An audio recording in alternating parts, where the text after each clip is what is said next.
Hello,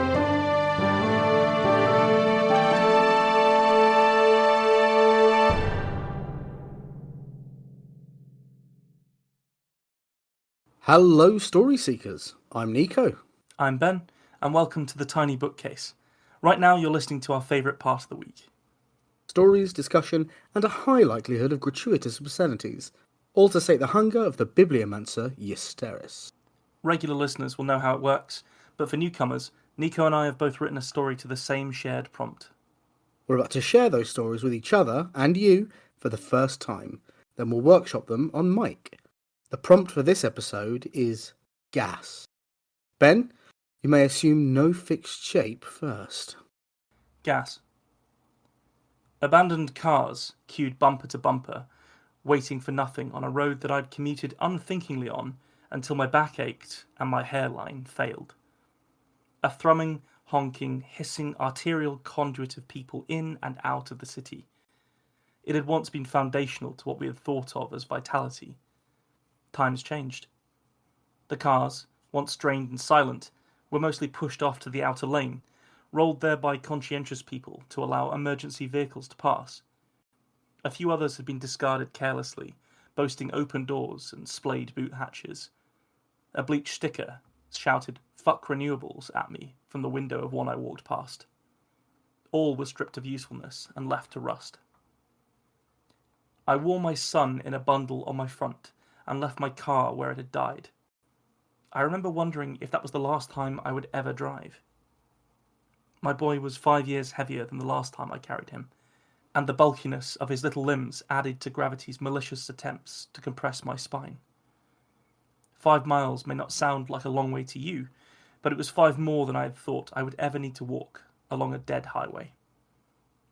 We had held on to our gas for as long as possible, burning it only to get ourselves where necessary, all the while hoping the pump trucks would arrive in convoys to rescue us. But I was out. We were out. Everyone was out. The people who could afford other solutions to life, solar, wind, water, they had fled our collapse. I didn't blame them. I would have been scared too. Yet, we that remained did resent them, and I still think there were good reasons within that feeling. Our identity was that of a resourceful people, but that had been compromised when we built so heavily around a single resource. No matter which way you might have looked at it, that was a problem, and for too long, too many of us thought it wasn't our problem to solve. It's comforting to tell yourself that you're smart enough to deal with anything that might come along, but that crass independence poisoned our minds and stole safety from our kids. I was full of thoughts like that as I walked. Mercy isn't for yourself when your son is hanging helplessly from your chest. Mercy would have been to do something sooner. The road lifted away from the ground in a slow incline to span the sluggish brown river that had served me as little more than a landmark for decades. I felt that climb in my knees, and my breath lagged behind what I needed to do. Wincing, I had to puff some life back into my body when I got to the top. From there I saw the road went on to meet another 4 lanes of tarmac, and together that wide black swathe cut through the landscape to reach the junctions which ringed the city. I saw my destination too, a gap in the barrier where the river-vaulting road touched the ground again. Beyond it stood green trees, and on the other side of those trees I could see the slanting mess of rooftops which marked the hospital. Real forests are never quiet. They are rhythmically peaceful. That monoculture I walked through had been planted in regimented rows and columns to baffle the roar of the road.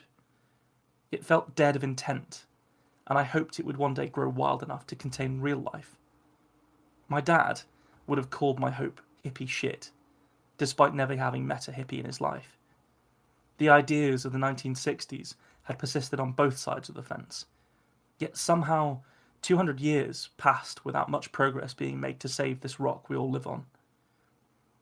If the 60s was the first whispering whistle of a bomb being dropped, then the United Solarists were the impact detonation on February 2nd, 2179. People like my son were born in the fallout zone. The Solarists, after decades of eroding the fossil fuel industry, finally obliterated them overnight with a series of sanctions and arrests that amounted, as I saw it then, to little more than a coup. We all heard that the resulting celebrations had turned into citywide parties and riots in those places and countries where their ideology and infrastructure ruled. But not for us, not for so many people all over the world. The hospital car park was mostly empty when I clambered over the barrier which held back the trees. A beat-up ambulance waited outside, and I saw someone in medical fatigues carefully measuring out gas before fueling it up. He looked tiredly up at me, at my son, then back to his work. I went past him through sliding doors which had been turned off and wedged open to save power. The doctors had clearly been sleeping there, their work having become their lives when they could no longer get home and back before the next shift. Even then, there was only so much they could do without reliable power. It must have been hell. She was lovely, the one who saw us, and somehow still capable of compassion when she told me what I already knew. It was a long walk back. A week later, that hospital closed. I heard on the radio that the rest of the emergency services were packing up. There was no aid coming. We had to leave. My wife was set on going east. The Solarists were establishing refugee camps on the outskirts of their cities, she said, whilst they worked on implementing the first steps of their 20-year plan. I didn't have it in me to crawl to them, so I told her she was late to the party, and we split. I went south, but slowly and on foot. It was hard scrounging my way down there, but it was what it was. I saw a lot of bad things, cultivating the kind of memory scar tissue that grows when people with no options start making rash decisions. I survived it. That is all that I can say to be true about that time. Afterwards, I reckoned that my worldview had expanded, shifting day after day, because I never got comfortable enough in one place to let it stagnate. The weight of what I was carrying in my soul would not let me rest. One day, I woke up in an abandoned stadium with a mass grave where the pit should have been. I knew I had to do something, or my grief would kill me. By the time I reached the Amazon rainforest, I was actively looking for a way to help, and my grief had turned to frustration. Without skills or understanding of the kinds of technology needed in that new world, I felt helpless again. I regretted being the office drone the school system and society I was from had made of me. My anger only deepened when I saw that the rainforest I knew from movies and pictures did not exist. After centuries of abuse, it looked infirm. Loggers had reaped it for lumber, gold miners had gutted it, and farming conglomerates had sown monocrops on huge swathes of cleared land. The poison from those industries had gone into the bones of something so ancient it should have been immutable. Even so, it was not dead yet. The local people there were replanting what had been destroyed. They were good at it too, having started the process in the early 2000s, and without the rapacious industries undoing their work faster than they could plant, their endeavours had grown from damage mitigation and bloomed into true renewal. I stayed, rooted to the spot by the first bit of hope I'd felt in years. They pitied me, I think, but were, sensibly, not charitably minded towards outsiders. I clung on to them, asking to help, pleading to be a part of something important. Eventually, I was given the task to be one of the drivers for the town. The Solarist subsidised electric trucks were often needed for supply runs to the coastal cities, and for the first time in years, I was behind the wheel of a car. To see a city alive again, after all I've seen, is like reading science fiction. My eyes boggle every time I'm waiting at a traffic light, and I watch happy people lounging in street-side cafes and beachside bars. Each time I go back, I consciously focus on something that the people living there take for granted. Streetlights, ambulance sirens, babies crying. It doesn't matter what it is, it matters that it exists again. It matters that those people don't need to steal every second of their lives from the planet. Today, I am watching the football on an old-fashioned widescreen in a bar with my local friends. The cold beer is good, and I take each sip carefully before putting it back on the coaster. I relax my shoulders every few minutes as they keep hunching over to support my drooping chin. I want to feel peaceful and relaxed, but I am not yet comfortable enough with the thought that I deserve peace. My boy would have turned 26 today, and I understand why he's not. That was melancholy in an extremely beautiful way. The obviously the environmentalist message is sort of front and foremost in there, as it ought to be in quite a lot of things because it is fucking important. But you hit it early on with a line. I can't remember the exact line because I couldn't write it down fast enough. But it's talking about how resourcefulness fails when you base everything on one resource. Yeah, And yeah, this idea that if you put all your eggs in one basket, eventually, if you do trip, you lose all of your eggs. And I think it was so you don't often get to see like a group of people just moving on in their bit, and as we come to find out, there's still a world out there that's living on a different resource, but these people trying to just carry on in that very human way was really moving, and like I say, very sad. yeah, yeah. I think it is sad. I like to think that there's a bit of hopefulness in there because Yeah, although you know, he's lost his family, um, there is something that has happened to him that's actually like he sort of evolved into somebody that can try and find a new life. He's trying to enjoy it, isn't he? He yeah, has found some measure of peace. Now he's wrangling with the fact that he feels like he doesn't deserve it. Um, bit of survivor guilt, maybe. Um, yeah. but yeah, You like this idea of the rainforest is being renewed. There is, it's possible to run something approximating a city on. I mean, we know that it's completely possible to do it. It's just maybe profitable. it's not a hugely possible after a collapse, if that makes sense. Yeah. Like it's much better to shift before the collapse than it is to let society crumble and then try and rebuild from the ashes. The there's a really nice line about the Amazon when you said something so ancient it should have been immutable, Mm. and we have a habit of doing it, don't we, as humans, taking things that are these great examples of the capacity of nature and what it can achieve, sort of when everything's full guns, and we're just like, no, we can ruin that. I'm sure with enough effort we can ruin that. Yeah, yeah. But I think I was keen with this character to be like it's obviously, as you said, the environmental message is pretty much first and foremost there. But I think it's key that he doesn't come from a place where that is the norm. Yeah, Um, it's the environmental message has landed way too late for these people. Yeah, yeah, yeah, and like he's beating himself up about it after the fact. Um, I was just sort of I was trying to wrap my head around like what that would look like, because it's sort of, yeah, God, like imagine if this was a political piece, right? And you wrote a story from the point of view of like a repentant fascist, so something like an American History X or something like that. yeah, There is something quite like self-aggrandizing about doing that, which is I was a bit uncomfortable with whilst I was writing this okay, because it's almost like this person's realised that we're right.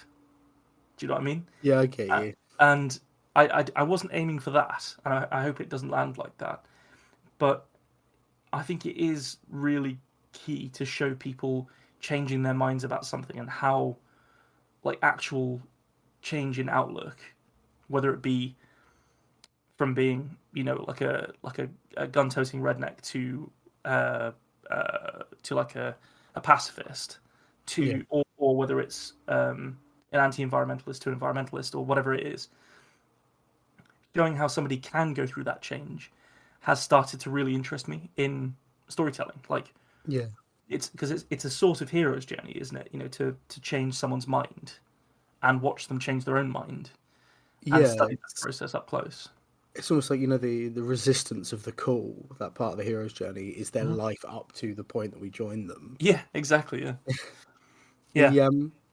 The there's a really interesting bit early on where you talk about the concept of like the jarhead and the hippie surviving for 200 years, and even though neither side of that argument's been around in all that time, it's still stuck. And I think that's a really nice thing because we have that now, don't we? We have things that are like these Victorian ideas that we still knock about for some reason. So I think that was of all the things, because obviously it's the futurist piece, Yeah, but yeah. that really made it feel real. The idea that we actually just don't drop ideas as a society. We don't like this has still got some legs in it. This metaphor, keep going. Especially if they're really useful for offending people that we disagree with. Yeah, I mean, like imagine 300 years from now. I mean, I was about to say imagine 300 years from now. We've been calling each other cucks as an Yeah, insult for a yeah, really, really long time. yeah. I mean, that's sort of Shakespearean. Like Yeah, that's 16th century shit right there. I mean, Um, I would like to bring back the whole, he wears the horns of a cuckold, like the full thing. I think that could be fun. yeah, that's the full 3-course meal version of that Oh, particular insult, isn't it? I like that as the 3-course meal version of an insult. Rather than being like a category on Pornhub. Um, Oh dear. yeah. So the other thing that I wanted to point out about this was that I actually started writing this in the third person. Yeah. And then it was really clear that it was going to land like a really preachy bit of bullshit. So I stopped it and converted it, and again it seemed to unlock it a little bit. And I don't know, like I've the book that I'm going back to edit now. That's all third person. I've read a lot of third person limited fiction, and Yeah. in many ways it feels like the right way to tell a story, especially like a fantasy story, a science fiction story, because you get just a little bit of breathing room to maybe explore the world outside of someone's head. Yeah, I think it's especially important if there are things that, because you can't have an internal voice say what I was looking at was incomprehensible, Yeah. but you can say what he looked upon was incomprehensible. So Yes. there are, especially when it's like magic and monsters and crazy shit. I think a third person limited view does help because Yeah. no one in the head goes, ah yes, this thing bearing down on me, it doth have the head of a chicken but the tail of a viper. Like it just wouldn't happen. Absolutely not. So I'm keen to have a bit of an exploration about writing in the first person at some point in the Yeah. future in longer form, because I've been finding more and more with short stories that it's a very powerful tool, because it's sort of more direct. It's more to the point potentially. Um, and I was sort of thinking that I saw that happen for one of my favourite writers as well, Robin Hobb. Yeah. Her Assassin's trilogy is all written in the first person, in the past tense. And then she wrote a trilogy in the middle of those books called The Lifeship Traders, or I think that's the name of the trilogy. I can't remember. And so it's the same world, but it's written from the third person limited, Okay. and it's in a different area of the world. So there's like enough of a distance. But I remember reading that, and it just sort of blew my tiny little mind when I read it for the first time at like 15 or whatever. Yeah. And that's kind of cool, I think, to like play around with what person you're writing inside the same world. I think it could be a fun exercise too. If you're writing a story and you're like, I'm not sure if I'm hitting the right angle in this chapter, to rewrite that chapter in the other perspective, like to write it in first person, What would you learn? or Yeah. even a part of it, just to see like what detail would I pick up on looking at this scenario instead of just thinking about it in like a constructed, narrativized way. Mm. I'm think I'm gonna give that a go actually. Just next time I get stuck, say, well, I'm gonna swap perspectives and see if it. Because I think especially from the first person, sometimes it is hard to continue that sort of stream of thought. So Yeah. Yeah. maybe having the ability to say, well, hang on, let's step out on what's happening in the world around them. Well, okay, now I know. Now I can put that in. Now I can have the character experience that. I think it's a cool idea. Hmm. I think it's a really cool idea. I like that a lot. Yeah, the prompt was interesting as well. I mean, I know we can discuss this maybe after we've heard your story, but you know how sometimes prompts feel like they're good and it's sort of Yeah. unknowable what makes a good prompt? I felt like this was one of those. I had a similar experience. Good. All right, well, let's hear yours. Let's go. Let's do it. Gas. Tundra stretches in every direction.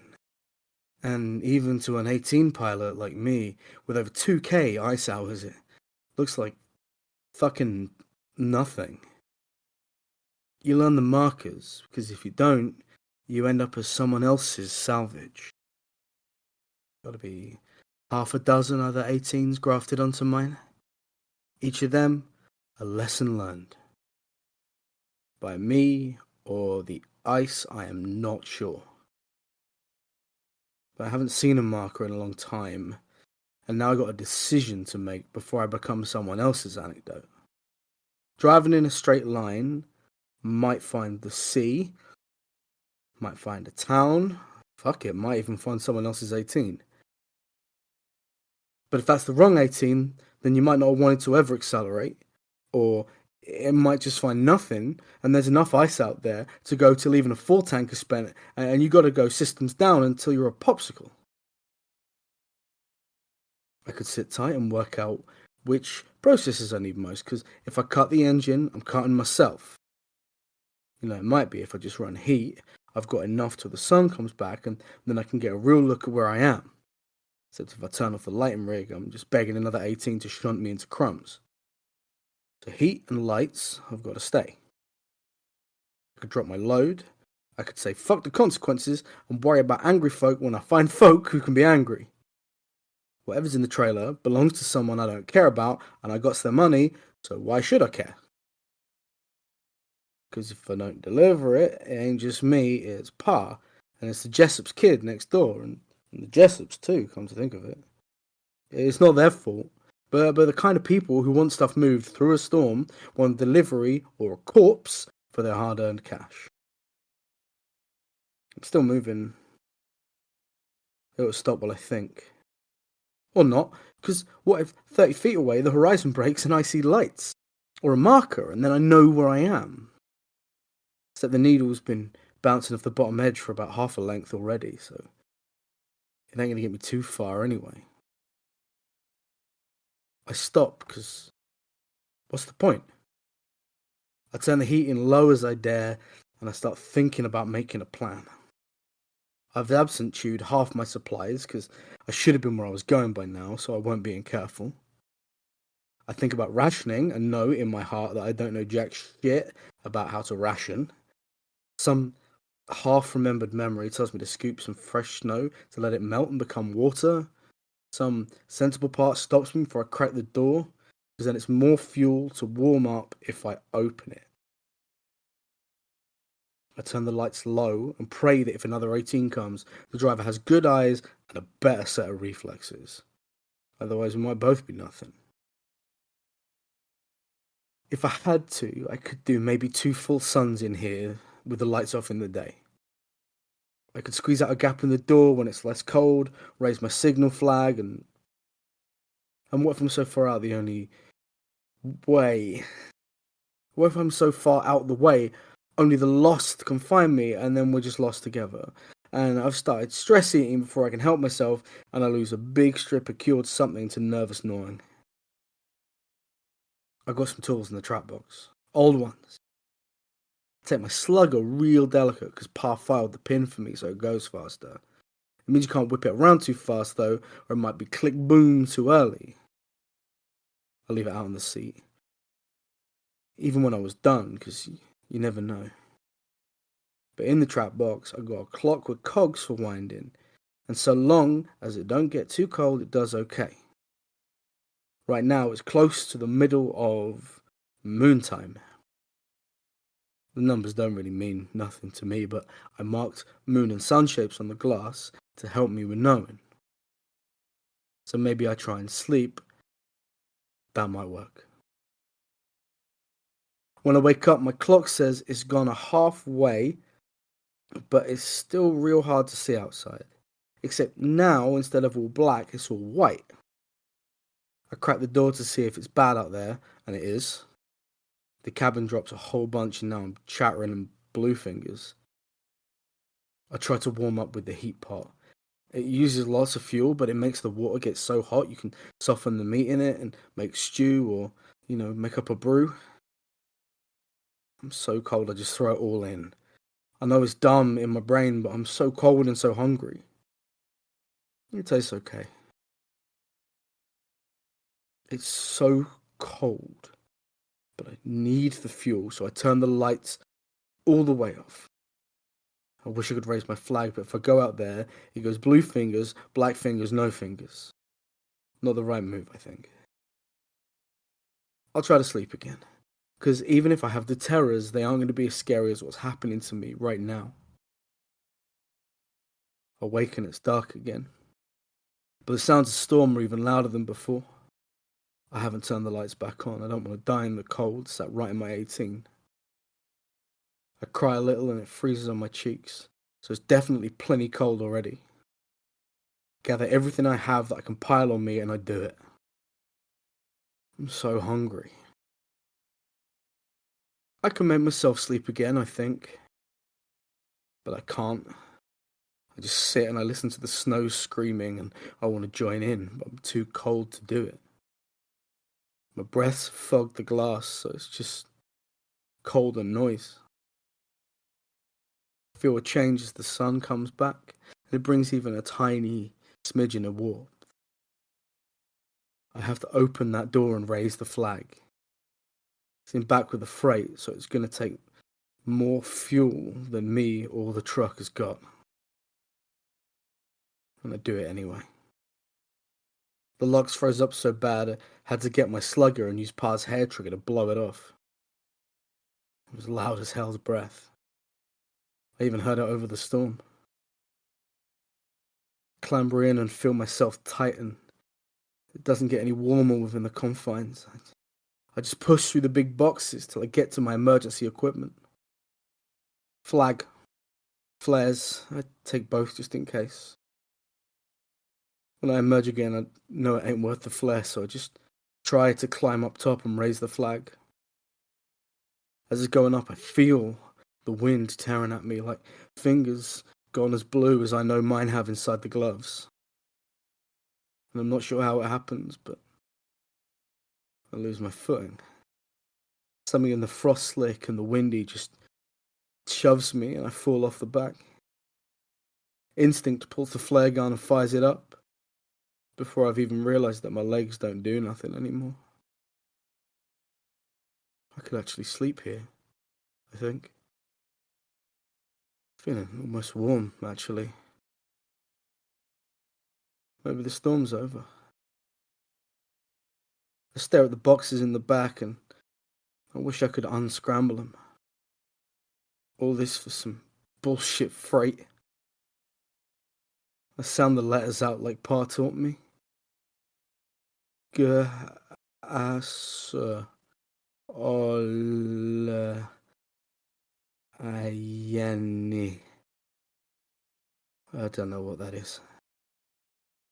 I hope it was worth my life for whoever sent it. I go to sleep.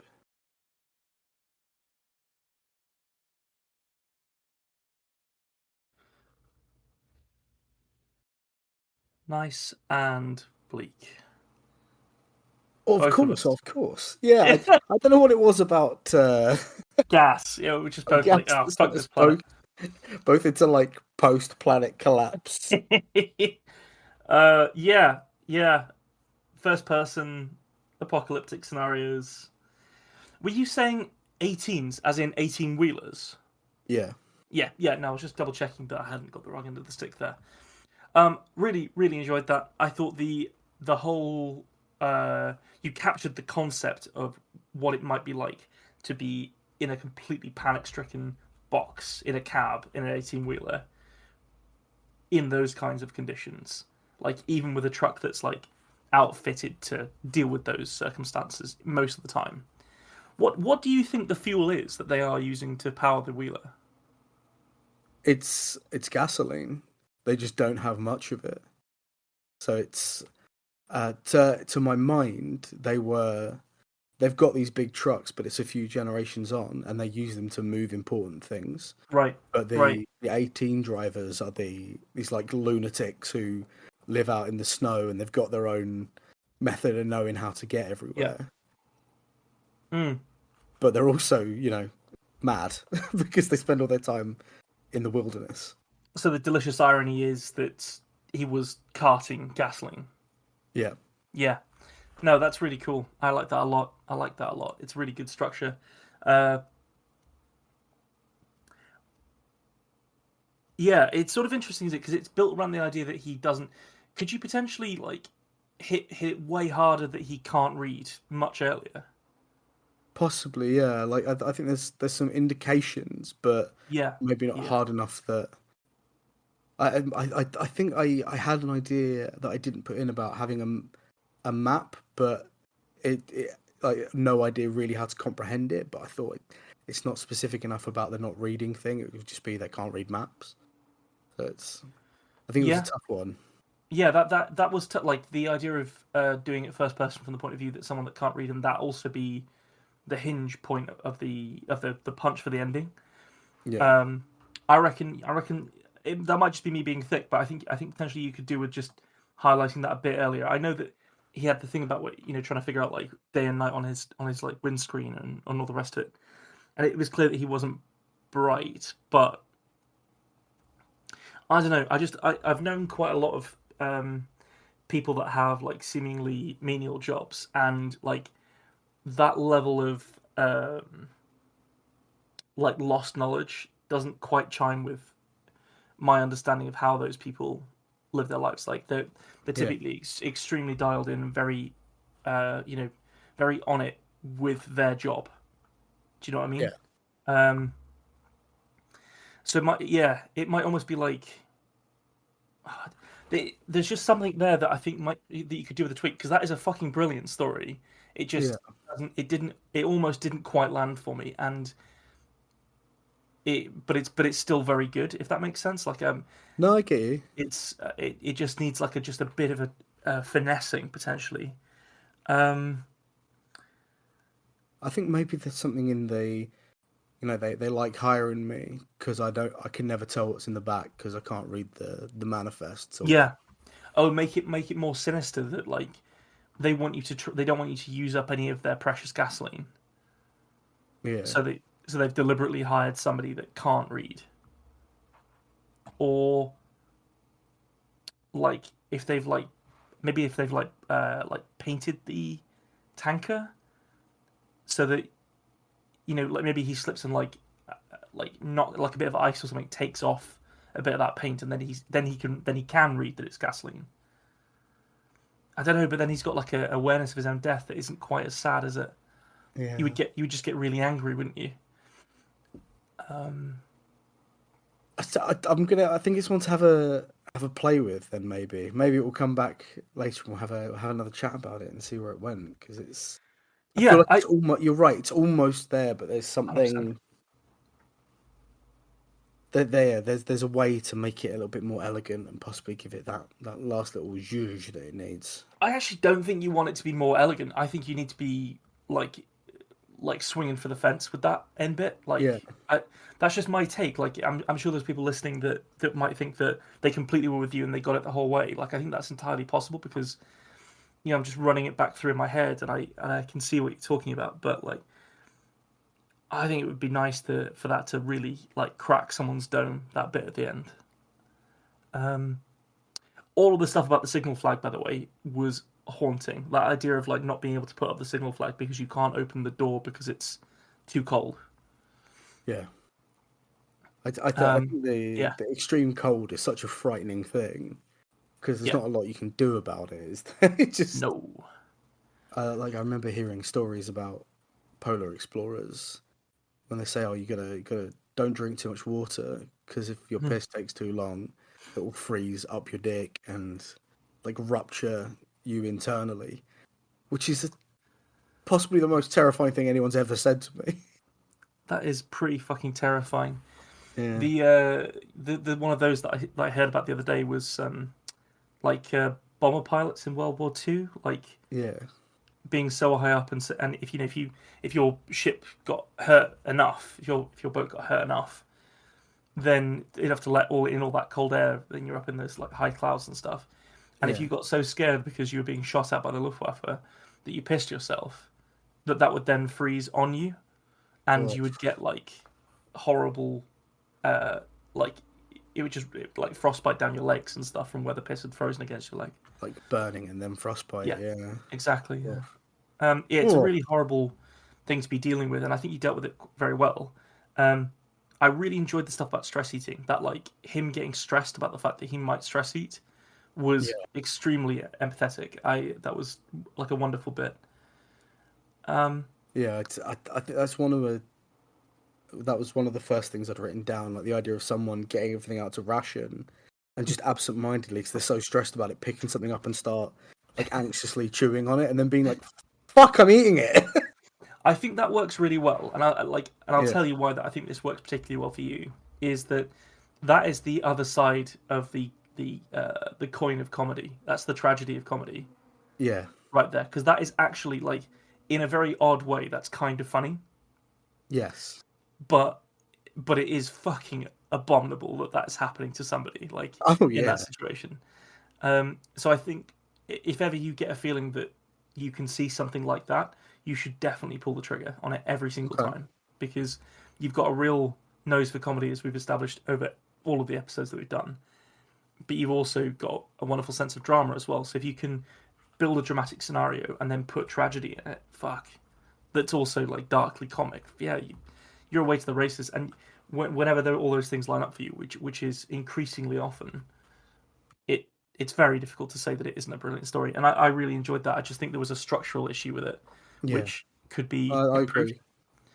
Um, The I what I just always while like to. we're on. Sorry, go on. No, no, please.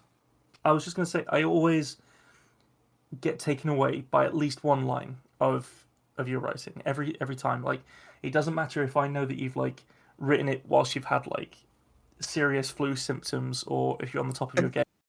Like there's always something in there, some turn of phrase that it's one of the reasons that it keeps me coming back. Like as like because I'm sat here like a listener listening to this for the first time, and I always look forward to what you're going to do with your words. And the thing on this one was that you can worry about angry folk when you find folk that can be angry. Yeah. There's some really strong rhetoric to that, and it made me empathise immediately with this character because it was quite early on as well. Yeah. Empathise with him, make realise the gravity of his situation. Because you built on that, and you talked about how he had a lot of people depending on him, and it was just pretty much horrid from start to finish, really, in terms of his life. What his life looks like. It's not nice. I think it's a simple character works really well here as well, just because as we the reader go, that's an awful situation, but they just haven't quite clocked it yet. Yeah, There's something worse about that. It's almost like dramatic irony in that you haven't been told they are going to freeze to death, but you can put the pieces together way quicker than they can. It's a mean thing to do to a reader and a character, I think. yeah. This is beyond kill your darlings, isn't it? This Yeah. is torture them in an ice scape inside an 18-wheeler. Uh, yeah. So I wrote down really early on. The delivery sounds like a man sobbing about how he just died in the afterlife. Like, so it's like he's telling the story to death or whoever is there Yeah.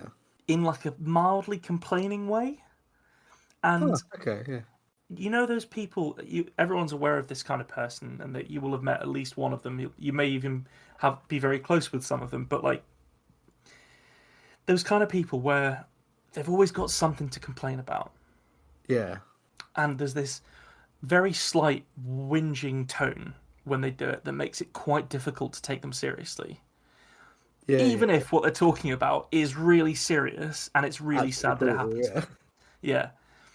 He had a bit of that vibe to it, but because you also made him a bit simple, it was charming. Okay. Like Can see I that. I Yeah. don't know how you walk that line because I normally find that very very irritating, but like you found it and it was a lot of fun. Yeah, the I mean fun in the most sadistic way, obviously. we just because I want to make sure I do say it. What talking about that comedy tragedy, two sides of a coin thing. Mm. I obviously I love comedy. I love comedians, and I listen to a lot of their autobiographies because I like to hear them tell their own story. Oh yeah, And yeah. Audible's very good for that. You know, these people reading their own autobiographies. And I recently started listening to Adrian Edmondson's book Berserker, Hmm. and there are so many comedians. When I listen to their stories, you realise that their especially their childhoods before they became these sort of teenage comedy prodigies were absolutely fraught, like just horrible, painful, difficult lives. And it is fascinating to me how that seems to breed comedic brilliance. You Um, yeah, kind of want to get twins and like torture one and see if they're funnier than the other one. Or something. I don't know. I think I've got some fairly funny views on this, but Yeah, I I quite I have observed, shall we say, in my life that a lot of the time the people who have developed brilliance, and that doesn't just mean as comedians, that can be, you know, uh, they can be academically gifted, they could be really good at a sport, whatever it is. yeah, It feels like it's really common that those people have had more difficulty growing up than what I would classify as a more normal person. And that yeah, doesn't mean to say that they're abnormal. It means that they're somehow in overcoming that and and breaking through that and finding something they're good at and like focusing on it and growing that part of themselves. They've made the world something that they can live in. Is my feeling, and because otherwise it would just crush you and destroy you, and that happens to a lot of people as well. And I feel like that isn't limited to just comedians, but comedians spend their lives on stage talking really intimately about details from their lives. yeah. So it's kind of more obvious. Um, but I'm sure there's a bunch of physicists that had very difficult childhoods, and that's why, you know. Yeah, Um, but the reason I say it's a bit of a tricky thing to say is because I I want to believe that it is possible to have a happy childhood and be a brilliant person. good at things. Yeah, Yeah, like that's important for humanity, that we should all yes. be driving towards, looking after kids and making sure kids are safe, and I that mean, can impact humans' ability to advance, humanity's ability to possibly advance. it's just something in the it's that route that makes you do something in a way that would make you sort of more well known for it because you are hungrier for acceptance or Hmm. success. Like, I think a lot of people are brilliant behind closed doors, and that's not to disparage their brilliance. I think the world thrives on the people who are brilliantly writing books at home, creating board games, teaching children the piano, doing all these things Hmm. wonderfully. But I think it does take a certain sort of, and I mean, God, it's really difficult to talk about. Does it take a certain sort of damage to make a celebrity?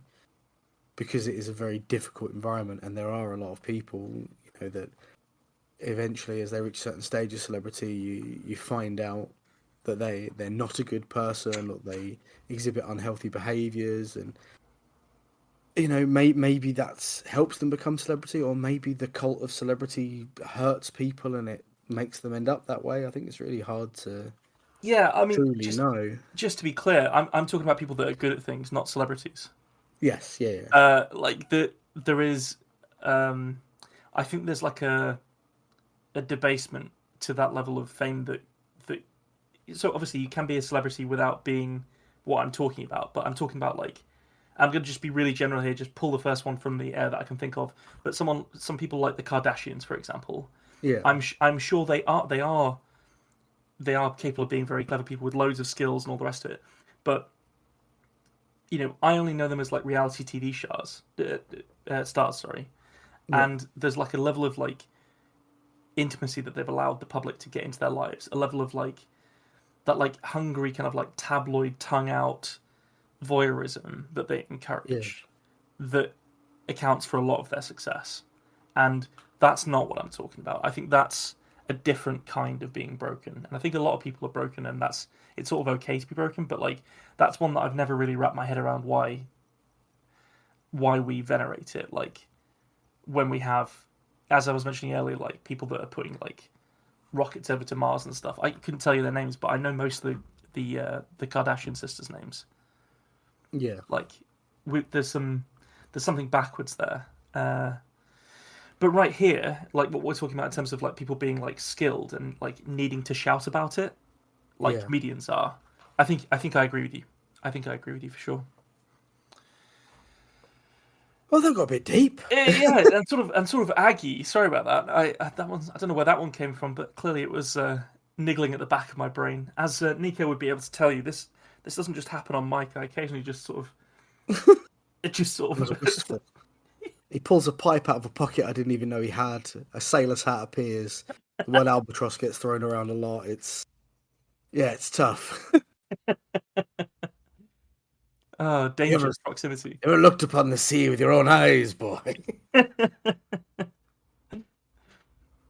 You just reminded me of that movie Tusk with the Ah, really arresting monologues that guy gives during it yeah. towards the start. Oh man, brilliant stuff. I would say I recommend it to anyone listening, but if you've got a strong stomach and a weird sense of humour, check out Tusk. It's a Kevin Smith joint, and it's really weird.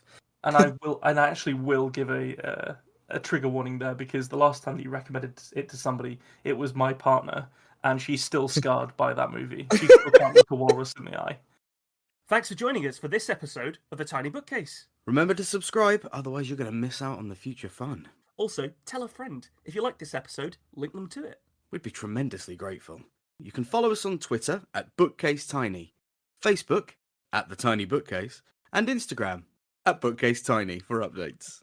Speaking of supporting the podcast, well, magic can only take one so far. The Tiny Bookcase is supported by the generosity of its patrons.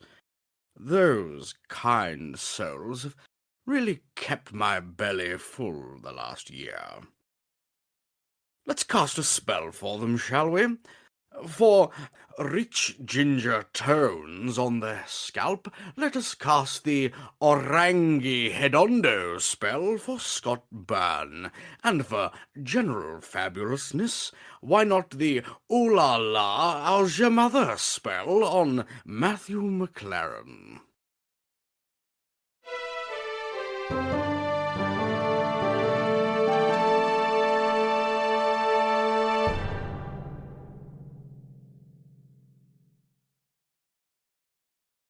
How do you come up with that shit, man?